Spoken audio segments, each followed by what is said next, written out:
poďme sa pozrieť na blok bezpečnosti. Z hľadiska bezpečnosti máme niekoľko foriem. Poprvé, tá kosačka je navrhnutá tak, aby bola chránená, ale zároveň, aby chránila. Čo to znamená, aby bola chránená? Práve to, aby sme mohli kosačku nehávať na verejných otvorených plochách, je veľmi dôležité, aby bola zabezpečená. Z toho dôvodu, rovnako ako váš mobilný telefón, rovnako tak robotická kosačka obsahuje PIN kód. Váš mobilný telefón obsahuje mnohé citlivé dáta. Dneska už väčšina z vás má v mobilnom telefóne peňaženku, platobnú kartu a mnoho iných citlivých tém.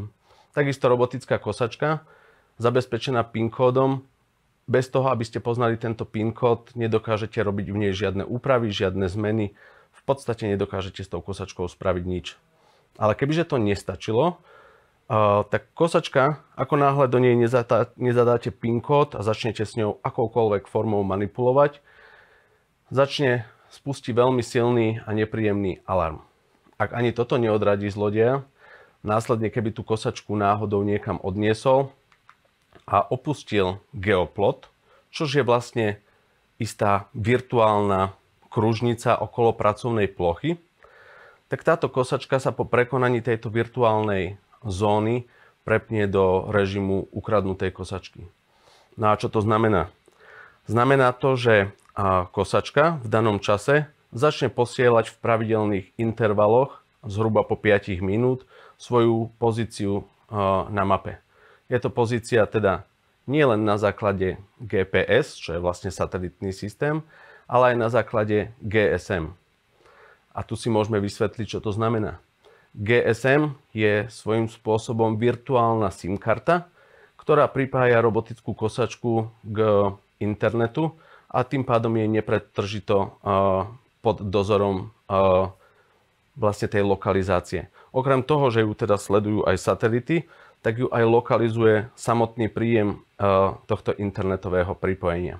No a GPS je už takéto klasické sledovanie prostredníctvom satelitov ako ktorékoľvek z aut.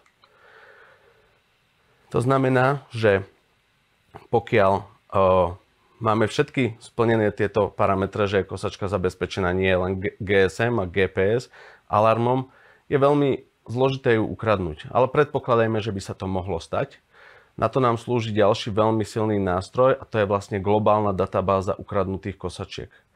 Znamená to, že každá kosačka, ktorá je ukradnutá, je na základe svojho v podstate občianskeho preukazu alebo výrobného čísla, alebo akokoľvek to nazveme, zaznamenaná do databázy, kde akýkoľvek príchod k dílerovi táto kosačka oznámi, že je kradnutá a že je práve v tejto databáze.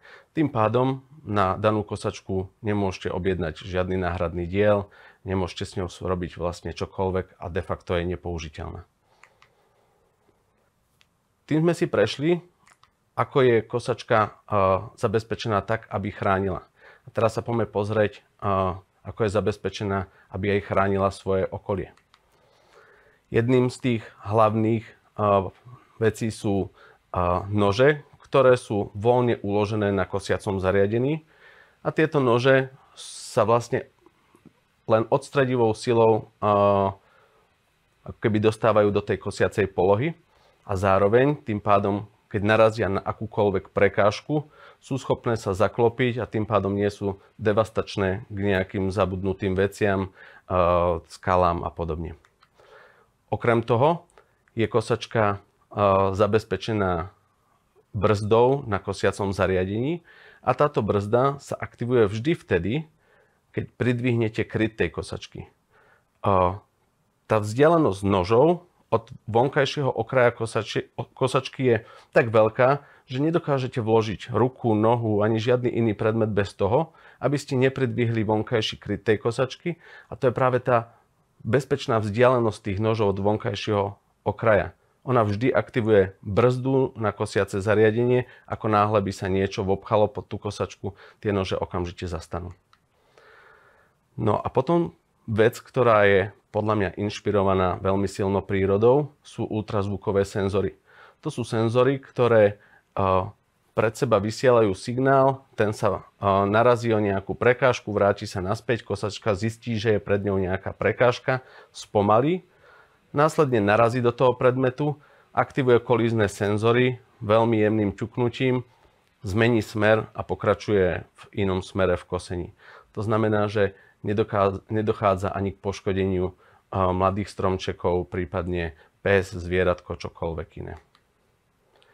No a tým sme si prešli vlastne túto časť, ktorá je zameraná na bezpečnosť a je to úplne bez problémov. Tie kosačky sú certifikované na to, aby mohli sa pohybovať po verejných plochách a verejných priestranstvách. A v prípade, že by vás zaujímali iné otázky, neváhajte ma kľudne kontaktovať. Ďakujem pekne.